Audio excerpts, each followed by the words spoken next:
बड़ी खबर का रुख करेंगे। बांग्लादेश में हिंदुओं पर अत्याचार करने का नया मामला सामने आया है। किशोरगंज में दुर्गा पूजा से पहले हिंसा भड़क उठी है। आपको बता दें, नवरात्रि के दौरान हिंदुओं को बांग्लादेश नवरात्रि के दौरान पूजा करने से रोक रहे हैं। कट्टरपंथी हिंदुओं को दुर्गा पूजा मनाने नहीं दे रहे हैं। आपको बता दें कि कट्टरपंथियों की तरफ से दुर्गा मंदिरों और पंडालों में हमले की भी कई घटनाएं सामने आई हैं। ये बड़ी खबर आ रही है, जहां पर दुर्गा पूजा नहीं करने दिया जा रहा है। बांग्लादेश में हिंदुओं पर अत्याचार करने का ये नया मामला सामने आया है। किशोरगंज में दुर्गा पूजा से पहले हिंसा भड़क उठी है। नवरात्रि के दौरान हिंदुओं को बांग्लादेश नवरात्रि के दौरान पूजा करने से रोक रहे हैं। आपको बता दें कि कट्टरपंथी जो है वो हिंदुओं को दुर्गा पूजा नहीं करने दे रहे हैं। दुर्गा मंदिरों और पंडालों में हमले की कई घटनाएं सामने आई हैं। और ये देखिए, ये मां की मूर्ति है, जहां पर हमले हुए वहां पर मां की मूर्ति को तोड़ दिया गया। ये इंडिया डेली पर एक्सक्लूसिव तस्वीर हम अपने दर्शकों को दिखा रहे हैं। ये बांग्लादेश की तस्वीर, जहां पर हिंदुओं को दुर्गा पूजा नहीं करने दिया जा रहा है। मां की मूर्ति बन रही थी और वो मां की मूर्ति को भी छत विच्छत कर दिया गया है। वहां पर हमले किए गए हैं। इसी के साथ आपको बताएं, और कंचन जैनसवानी है मेरे साथ, मेरी सहयोगी जो है न्यूज रूम से लाइव जुड़ चुकी है पूरी जानकारी के साथ। कंचन, क्या कुछ जानकारी है? क्योंकि पहले तो बांग्लादेश में हिंदुओं के ऊपर अत्याचार की कई घटनाएं सामने आई, अब पूजा नहीं करने दिया जा रहा है। इसको लेकर के क्या कुछ जानकारी? किरण, ये बहुत बड़ी खबर है जो इस वक्त बांग्लादेश से सामने आ रही है। जब से बांग्लादेश में अंतरिम यूनुस की सरकार बनी है, तब से ही वहां पर जो हिंदू हैं वो इस वक्त माइनॉरिटी में है। और इन माइनॉरिटी के साथ क्या कुछ हो रहा है वो इन तस्वीरों में साफ तौर पर देखा जा सकता है। ये वो वक्त है हमारे हिंदू संस्कृति में जब देश भर में, विदेश में माँ दुर्गा के 9 रूपों की पूजा की जाती है। इस समय माँ दुर्गा को श्रृंगार अर्पित किया जाता है, 16 श्रृंगार दिया जाता है, हवन किया जाता है, पूजा किया जाता है, मंत्रोच्चारण होता है, उनकी मूर्ति को पूरी तरह से सजाया जाता है। लेकिन इन सब के बीच में किरण, हैरान करने वाली बात यह है कि बांग्लादेश में हिंदुओं के साथ कितना बड़ा अत्याचार हो रहा है कि उस मां के रूप की पूजा ये होने नहीं दे रहे हैं। उनसे जजिया के रूप में पैसे मांगे जा रहे हैं। 5 लाख की इन रेडिकल ग्रुप से 5 लाख रुपए मांगे थे, जो उन्होंने साफ तौर से इनकार कर दिया है। कभी हिंदुओं पे अत्याचार होता है, कभी हिंदू भगवानों पर इस तरह उनकी प्रतिमाओं को तोड़ा जाता है। ये वो वक्त है किरण, जब देश भर में, विदेश में पूजा अर्चना की जाती है, फूल चढ़ाए जाते हैं, मंत्र पढ़े जाते हैं, दुर्गा माँ की आरती होती है,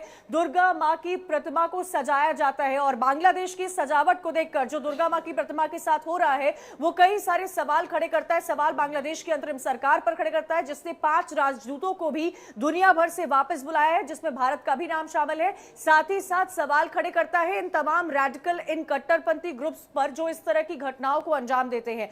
वहां पर हिंदू कितना सुरक्षित है, हिंदू धर्म कितना सुरक्षित है, हिंदू संस्कृति कितनी सुरक्षित है, वो इन तस्वीरों को देखकर उसके बारे में अंदाजा लगाया जा सकता है। बिल्कुल, और ये पूरी दुनिया में ये मैसेज अब जा रहा है कि बांग्लादेश के अंदर में जो लोकतंत्र की बात पहले थी, अब कहीं ना कहीं वो खतरे में है, क्योंकि यहाँ पर माइनॉरिटीज के साथ इस तरह से जो है अत्याचार हो रहे हैं। और अब पूजा करने तक पे जो है रोक लगा दी गई और कई पंडालों पर तो हिंसक हमले भी हुए। भारत की तरफ से क्या कुछ पहल है? क्योंकि जब अत्याचार हो रहे थे, जब शेख हसीना को बांग्लादेश छोड़ करके आना पड़ा था, तो भारत की तरफ से एक स्ट्रॉन्ग स्टेप उठाया गया था, स्ट्रॉन्ग मैसेज देने की कोशिश की गई थी। कंचन, अब इसको लेकर के क्या भारत की तरफ से, और क्योंकि वहां के हिंदुओं की सुरक्षा भारत के लिए बहुत महत्वपूर्ण। किरण, खास तौर पर जब बात हमारे देश भारत की आती है तो भारत को, किसी भी भारतवासी की सुरक्षा, दुनिया में कहीं पर भी हमारे देश हिंदुस्तान का कोई व्यक्ति हो, उसकी सुरक्षा उसके लिए उतनी ही मायने रखती है। क्या हम बांग्लादेश को ऐसा लोकतंत्र बोलेंगे? आपको याद होगा किरण कि बांग्लादेश की आजादी में भारत की कितनी बड़ी भूमिका रही थी। एक देश को आजाद कराने के बाद अगर स्थिति ऐसी बनती जाती है, उसके खुद के लिए विपरीत बनती जाती है, तो ये कई सारे सवाल खड़े करती है। क्या इसे लोकतंत्र कहा जाता है? लोकतंत्र की खूबसूरती ये होती है जहां पर माइनॉरिटी को भी उतने ही अधिकार दिए जाए जितने मेजॉरिटी को मिलते हैं। और इसीलिए भारत को दुनिया का सबसे बड़ा लोकतंत्र माना जाता है, क्योंकि यहां पर कानून हर समुदाय के लिए एक जैसे होते हैं। जब कानून बनाया जाता है तो आपका धर्म या आपकी जाति नहीं देखी जाती, और इसीलिए भारत दुनिया का सबसे बड़ा लोकतंत्र माना जाता है। लेकिन ये कौन से देश का लोकतंत्र है जो एक समुदाय के लोगों के साथ इस तरह की घटनाओं को अंजाम देता है, जो मां दुर्गा के 9 रूपों की पूजा जहां पर होनी चाहिए, जहां उनको पूजा जाता है, वहां पर उनकी प्रतिमाओं को तोड़ता है? ये कई सारे सवाल खड़े करता है।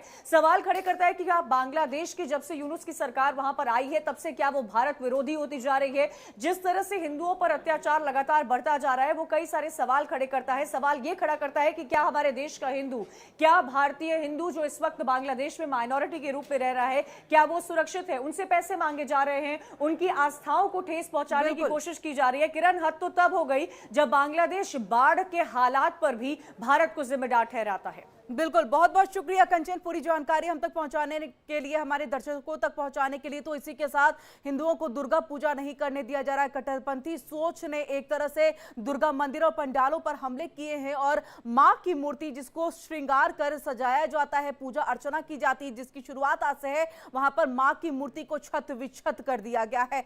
देखना यह है कि भारत सरकार की तरफ से अब इसको लेकर के क्या एक स्ट्रॉन्ग मैसेज जो है वो बांग्लादेश की सरकार को दिया जाता है और आगे किस तरह से स्थिति को संभालने के लिए बांग्लादेश सरकार की तरफ से स्टेप उठाए जाएंगे। फिलहाल एक छोटे से ब्रेक के लिए रुकेंगे।